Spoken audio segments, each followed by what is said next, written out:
感染呢個尼泊病毒咧，會出現喉嚨痛啦、頭痛啦，同埋發燒。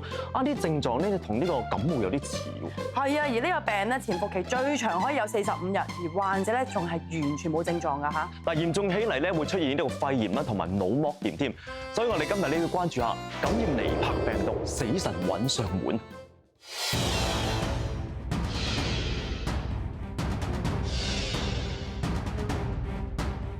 先介紹翻今日嘅兩位嘉賓，感染及傳染病科專科曾祈殷醫生、註冊中醫師陳國正 Danny 嘅。歡迎晒兩位㗎！如果家庭觀眾有任何健康方面嘅問題，想同我哋一齊關注下嘅話咧，即管去到 Facebook， 去到我哋開 TV 健康關注咗嘅專頁啦，或者係 WhatsApp 留言俾我哋都得嘅。曾醫生啊，可唔可以講下乜嘢係尼泊病毒咧？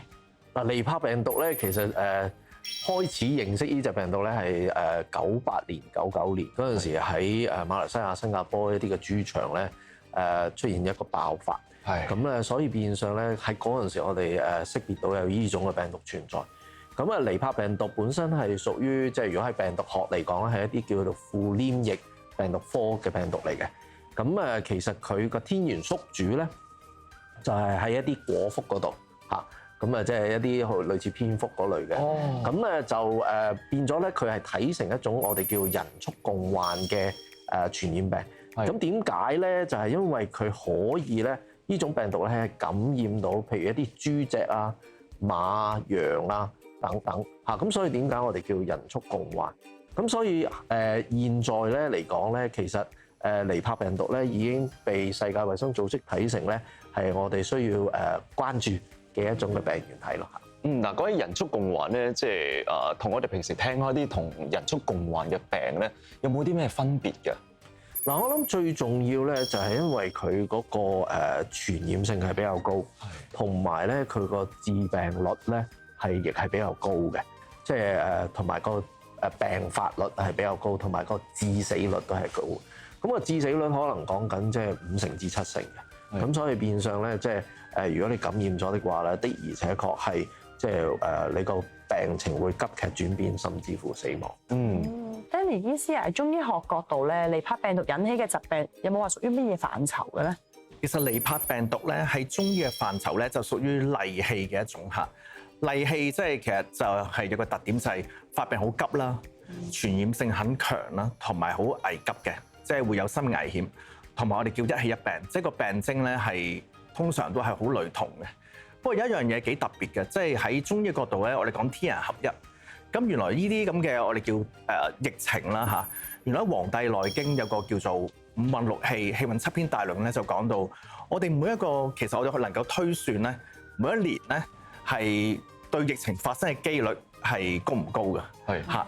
即係我哋可以根據嗰一年嘅天干地支，睇翻佢同上半年同埋下半年嘅五行嘅相沖咧，就推算到咧嗰年個疫情緊唔緊要嘅。咁譬如咧喺《黃帝內經》講咧，原來2020年到2024年咧就甚高嘅嚇。咁個好消息係點？就係2025到2027咧又好好喎嚇。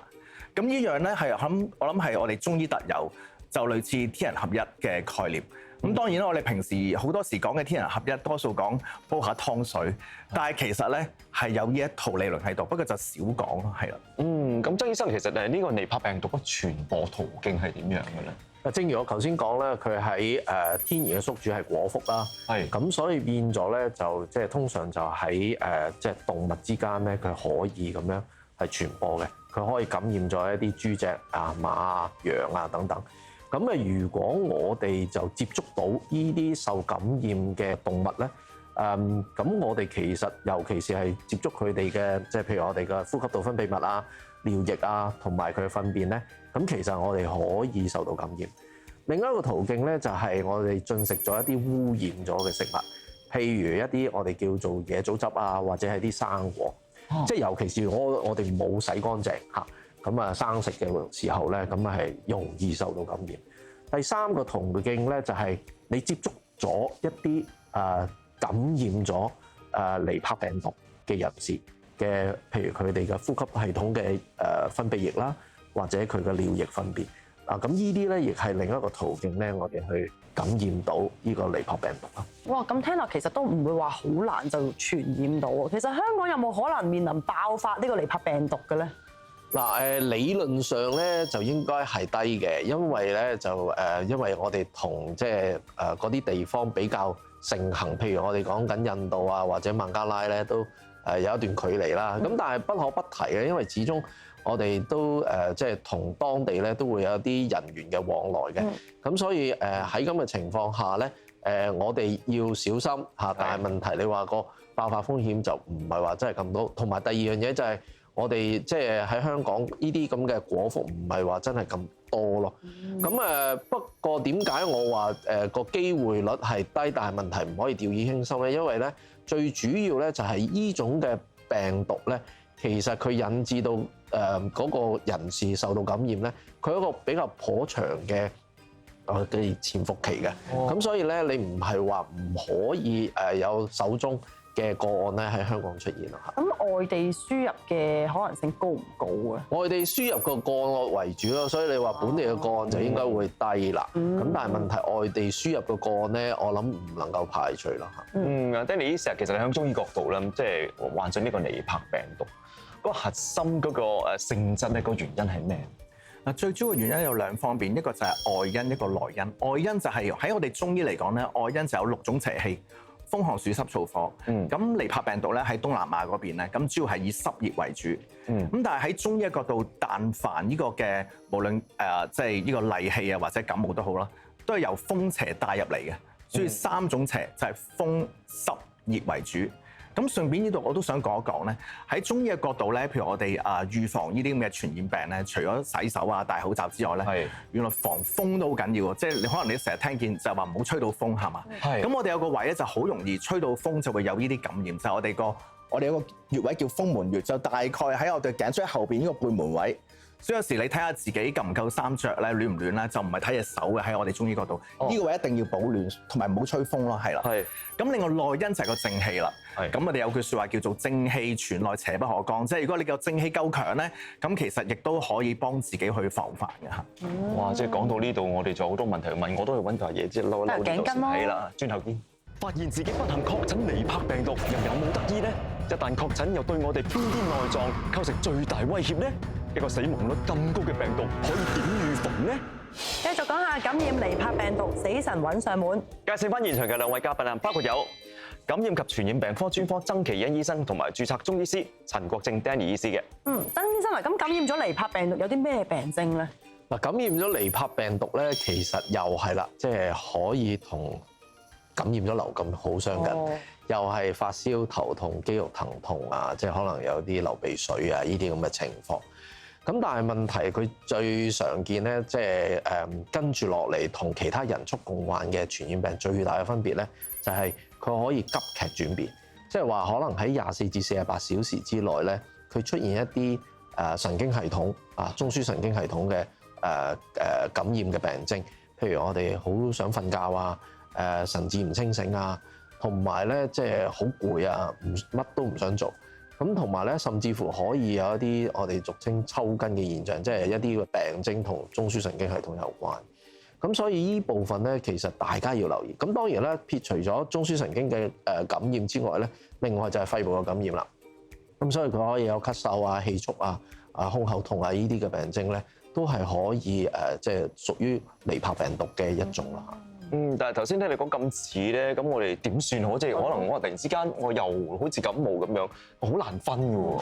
係啊，所以的而且確，我哋如果要盡快辨別得到咧，我哋喺嗰個問症嗰方面咧，醫護人員咧係一定要問相關人士，你有呢啲咁嘅病徵，你有冇去過邊度啊？同埋咧，你有冇接觸過一啲譬如果蝠嘅動物啊，或者呢啲咁嘅品種嘅蝙蝠啊等等。咁啊，同埋你有冇進食過一啲生嘅？我哋講緊椰棗汁。咁當然就係話你有冇接觸過一啲受感染嘅人士啦。咁呢部分我相信醫護人員咧喺問症嗰部分咧，一定要盡快識別到。知道咗啦，你有咁嘅可能性咧，你一定要盡快呈報俾衛生防護中心啦，等佢哋去做相關嘅化驗。咁又問下 Danny 醫師啦，感染初期咧，中醫嗰邊又點樣辨證咧？嗱，呢類嘅都叫外感病咧。咁喺中醫嘅角度咧，佢有4個層次嘅，有呢個表面嗰陣叫胃分、氣分、營分、血分。咁通常咧初期咧就喺胃份同埋氣份，胃係防胃個胃嚇，唔係腸胃個胃係。咁如果喺呢個階段咧，我哋重點咧都當然透過四診啦、望聞問切啦。咁一般我哋都係清熱解毒啦、宣肺透邪。譬如我哋會開一啲銀翹散加麥行石甘湯加減去幫佢啦嚇。通常會傷到邊啲臟腑咁樣？嗱，如果記得頭先我講咧，即係呢個尼泊病毒咧，主要有個風濕熱。咁風咧，主要就係傷個肺部，即係啲上呼吸道嘅問題啦。咁如果嘅熱咧，嗱熱就向上嘅。係。咁向上咧，呢啲咁危急嘅病咧，就傷到咩？就係我哋嗰個心同埋個腦竅啦。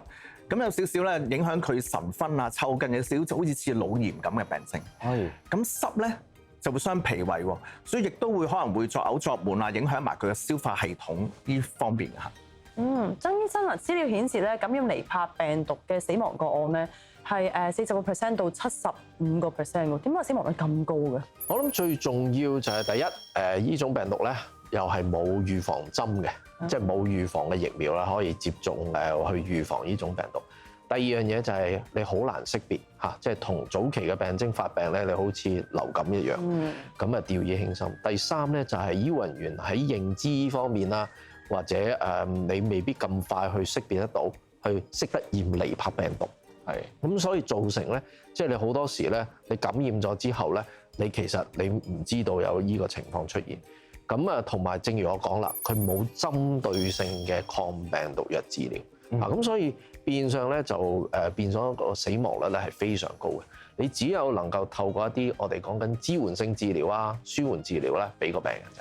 咁啊 Danny 醫生喺中醫角度咧，有冇即係對應呢個尼泊病毒嘅醫治方案，同埋有冇啲 tips 俾我哋點樣預防一下？